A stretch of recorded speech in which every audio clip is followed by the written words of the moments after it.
Hi guys, welcome to Pre-Algebra. Today we're going to be reviewing some of the concepts we've been talking about and get ready for our next quiz. We've only got 2 weeks left in this class, so hang in there guys, you're doing pretty good. So first thing we're going to review is exponents. Make sure everybody remembers what the rules of exponents are. So if we have a number 2 to the third power, that means 2 times 2 times 2, because the base is 2. We're multiplying it by itself 3 times. So 2 times 2 is 4, times 2 again is 8.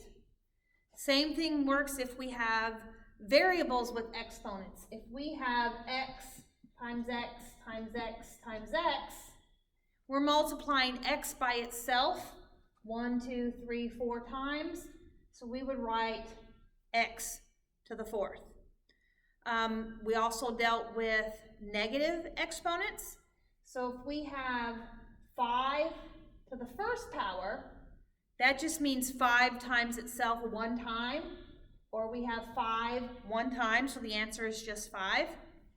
But if we have 5 to the negative 1 power, when we have a negative exponent just means we flip it over the fraction bar. So this 5 here is not in a fraction. You know, there's not a fraction bar already there, so it's assumed to be on the top of the fraction. So what that means is if it's a negative exponent, we want to get rid of that negative exponent, we have to draw the fraction bar, and since this is already on the top, we're going to flip it to the bottom. The 1 still remains, but it becomes positive because we have flipped it. Whenever you flip it to the bottom and nothing is left on top, that just becomes a 1. So then you have 1 over 5 to the first. Well, any power, any number raised to the first power is just itself. So if we have another example of that, if we had x to the negative third power, okay, that's a negative exponent. Negative exponents, we want to get rid of negative exponents and make them positive. So we're going to flip that over the fraction bar. Since this already appears to be on the top of the fraction, because the top of the fraction is our default if there's no fraction bar already there, we're going to flip this to the bottom. The 3 remains, but it goes from a negative to a positive. When you flip it over the fraction bar, the sign changes. We keep a 1 on the top. So far we've dealt with negative exponents already being on the top, and we flip it to the bottom. But the opposite can be true. It can also be on the bottom and we have to flip it to the top. So one example would be 2 over y to the negative fifth. Okay? On the top of that fraction bar is a 2. That 2 doesn't have a negative exponent, therefore it remains in its place and it stays on the top of the fraction bar. On the bottom of the fraction bar, it does have a negative exponent. And remember, the rule for negative exponents are we flip it over the fraction bar and it becomes a positive exponent. So since this is a negative exponent and it's on the bottom of the fraction bar, we're going to flip that whole thing to the top of the fraction bar, and that negative 5 becomes a positive 5. Notice when this flips to the top, nothing is left on the bottom of the fraction bar, so we can just leave it alone. There's nothing left there, it just goes away. So that is the rules for exponents. Next thing we want to talk about is the one-step equations. On the one-step equations, we have a variable that we want to solve, and then there's usually an operation involved. In this case, it's addition. That variable is being added with a 3, and it equals 10. But we don't want to know what x plus 3 is. We want to know what just x is by itself. Okay, so what we do is we take the x and we see what's with it. It has a plus 3.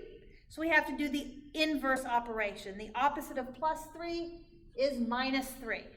And whatever we do to one side, we're going to go ahead and do to the other side. Okay, so if we subtract 3 from both sides, we're keeping our balanced equation equal. So 3 minus 3, those cancel, and we're left with the x. 10 minus 3 is 7, and we now know that x equals 7. If we're ever unsure if that's the right answer, we can plug it back in and check our answer. X is 7. Is it true that 7 plus 3 equals 10? And if in fact that does make a true statement, it is true, then we know that we've solved the equation correctly. Another example would be y divided by 5 equals -2. There's an equation. Y is our variable. We know it's an equation because it has an equal sign. That y is not alone though. The y is being divided by 5.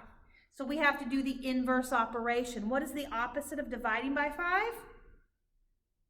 The opposite is multiplying by 5. Multiplying by 5 cancels the dividing by 5 and makes that go away, and we're left with just the y. But if we multiply one side by 5, we have to multiply the other side by 5. -2 times 5 is -10, and we've solved our equation, y equals -10. If we want to double check that, y divided by 5 equals -2. -10 divided by 5 does equal -2, therefore we have the correct answer to our equation. Okay, so we've gone over the rules of exponents, we've gone over the rules of one-step equations. We know the inverse of addition is subtraction, the inverse of subtraction is addition, the inverse of division is multiplication, and the inverse of multiplication is division. Okay, so the next video we're going to continue on. We're going to talk about two-step equations. We'll do that one next.